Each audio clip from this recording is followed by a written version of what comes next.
También la mirada de una mujer será protagonista hoy en los últimos instantes de este informativo. Naturaleza en femenino se llama la exposición de la galería malagueña Centro Arte.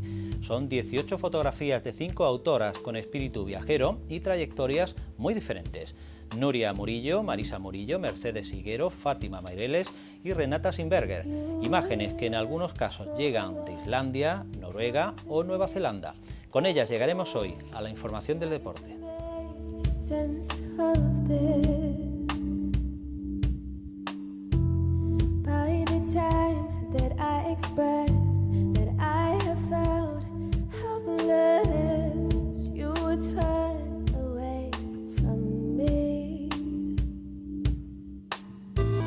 In this silence, erasing towers, I'm walking over.